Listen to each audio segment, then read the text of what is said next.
এই যে মানিকগঞ্জে আপনারা দেখছেন না ভাই, মানিকগঞ্জে একজন মেয়েকে 7 বছরের মেয়েকে 3 জন যুবক মিলে ধর্ষণ করছে।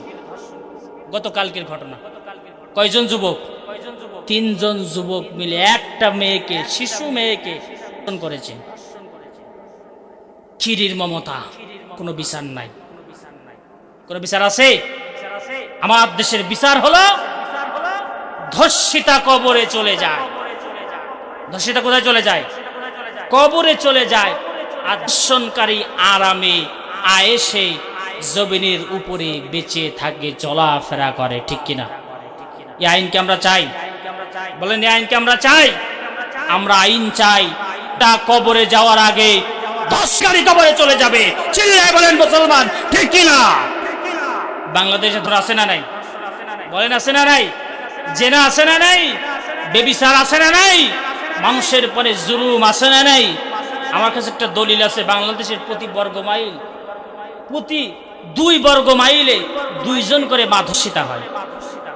ঠিক কিনা বলেন? জোরে বলেন, ঠিক কিনা? প্রতি 2 বর্গ মাইলে প্রতিদিন 2 জন মা ধর্ষণের শিকার হয়।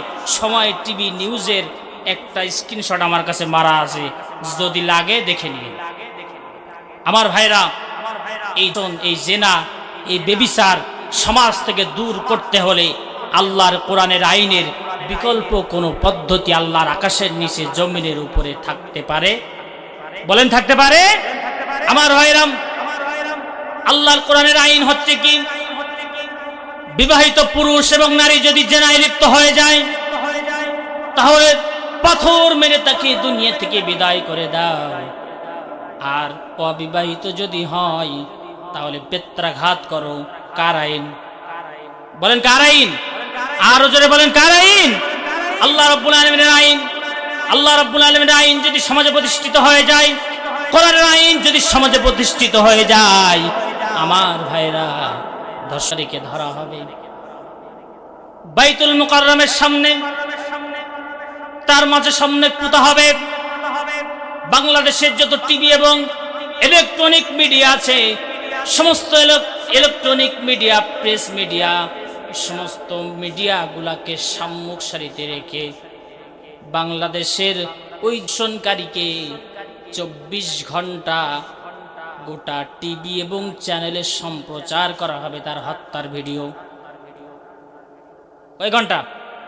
24 ঘন্টা ধর্ষণকারীকে আল্লাহর কোরআন অনুযায়ী পাথর মেরে হত্যা করা হবে। এই ভিডিও বাংলাদেশের যত টিভি এবং ইলেকট্রনিক মিডিয়া আছে, সমস্ত মিডিয়ায় 24 ঘন্টা ফুটেজ দেখানো হবে।